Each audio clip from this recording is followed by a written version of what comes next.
Hey lovelies, hope you're all well today. I'm just about to open my Crystal Advent calendar and it is the 13th of December and today it's in a bag. It's quite chunky, I'm excited to see what it is.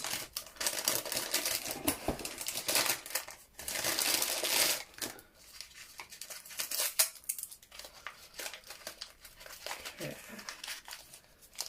It's a raw crystal, can't get it out. Ooh, okay. So I'm sure I was just talking to Jess about this crystal at the market. So I'm gonna say it's lepidolite. I think that's what it is.